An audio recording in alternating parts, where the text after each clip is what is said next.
Siapa orang yang mendatangi ulama, mendatangi kiai, mendatangi ustadz, mendatangi guru-guru agama, sama seperti kalian mendatangiku, kata Rasul. Siapa orang yang musafahah, mencium tangan ulama, mencium tangan kiai, mencium tangan guru-guru agama, sama seperti kalian mencium tanganku. Dan siapa orang yang di dunia duduk berkumpul bersama ulama, duduk berkumpul bersama orang-orang soleh, duduk berkumpul bersama para kiai, sama seperti kalian duduk denganku di dunia. Dan siapa orang yang duduk denganku di dunia, kelak di yaumil kiamah akan aku dudukkan dia bersamaku.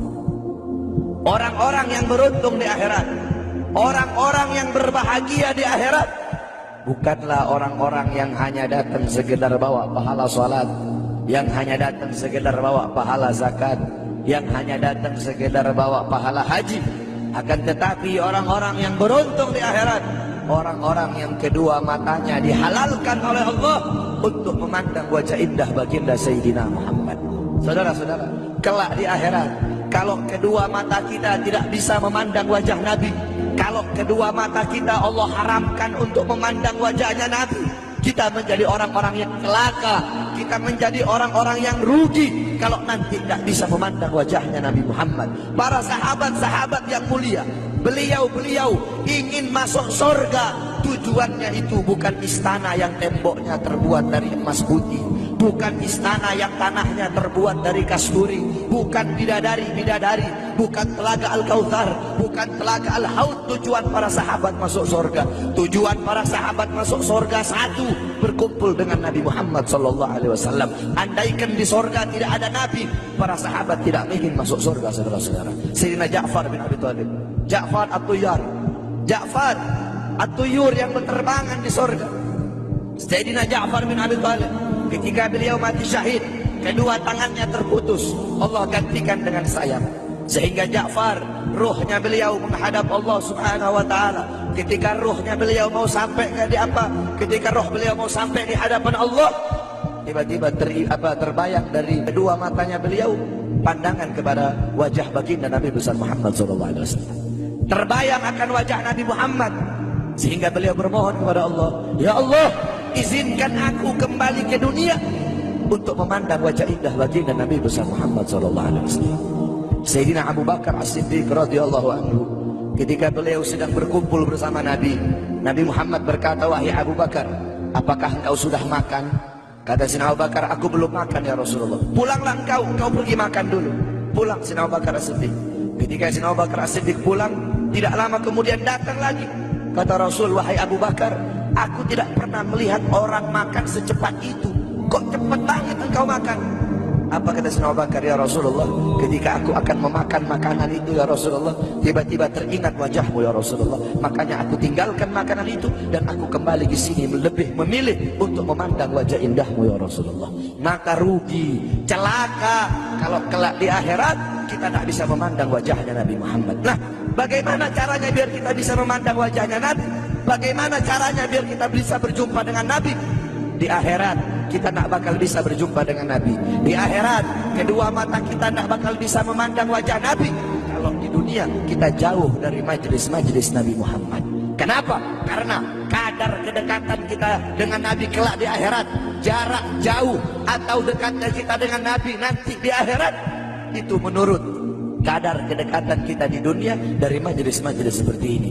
Jaraknya kita dengan Nabi nanti di akhirat itu menurut jarak jauh atau dekatnya kita di dunia dengan majelis-majelis seperti ini. Kalau di dunia kita dekat dengan majelis-majelis ilmu, dekat dengan majelis zikir, dekat dengan para pewarisnya Nabi, dekat dengan penyambung lidahnya Nabi, dekat dengan para ulama, dekat dengan orang-orang soleh, maka kelak di akhirat Allah pun akan kumpulkan kita bersama Nabi Muhammad. Kenapa? Karena majelis seperti ini, perkumpulan seperti ini warisan Nabi Muhammad.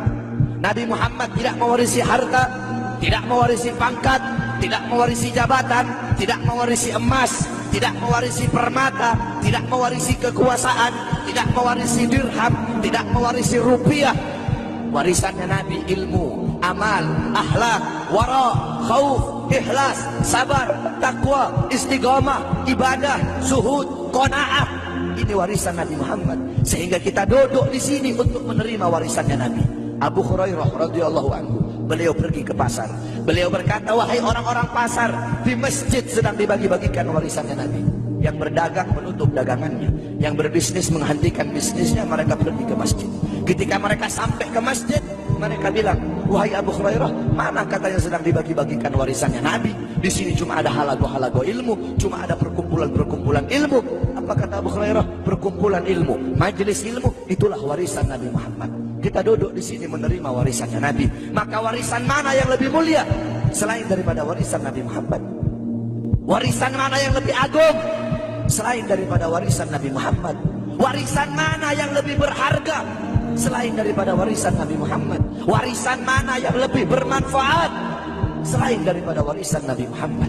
Oleh karena itu bersyukur kita kepada Allah, karena Allah jadikan kita hamba-hamba yang duduk di majelis ilmu.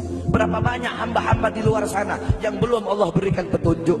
Berapa banyak hamba-hamba di luar sana hatinya belum Allah gerakkan untuk duduk di majelis-majelis seperti ini? Qala Rasul, ad-dunya mal'un, mal'unu ma fiha illa dzikrullah wa ma wala wa'aliman aw muta'alliman. Dunia ini terkutuk, dunia ini hina, dunia ini bejat, dunia ini biadab, wa ma fiha, dan hal-hal yang ada di dalamnya illa dzikrullah, kecuali orang-orang yang mengingat Allah, orang-orang yang berzikir kepada Allah, yang hatinya berhubungan dengan Allah, yang hatinya bersambung kepada Allah, yang hatinya mencintai Allah, yang hatinya takut kepada Allah, yang mengalir akan air matanya karena takut kepada Allah, yang lidahnya basah dengan Al-Quran, dengan zikir, dengan tahlil, dengan tahmid, dengan tasbih, dengan takbir, dengan tamjid, dengan sholawat. Orang-orang yang taat kepada Allah, yang patuh kepada Allah, yang tunduk kepada Allah, yang bertakwa kepada Allah, yang menghambakan dirinya kepada Allah.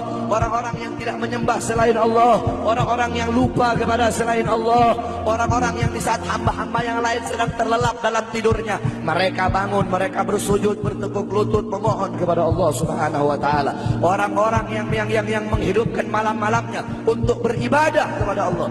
Wa aliman, orang-orang yang alim, orang-orang yang soleh, para kiai, para ustadz, para guru-guru agama. Wa muta'alliman, para penuntut ilmu yang suka duduk di majelis ilmu, di pesantren, di masjid, di mushola untuk menuntut ilmunya Allah. Cuma ini golongan yang mulia di muka buminya Allah.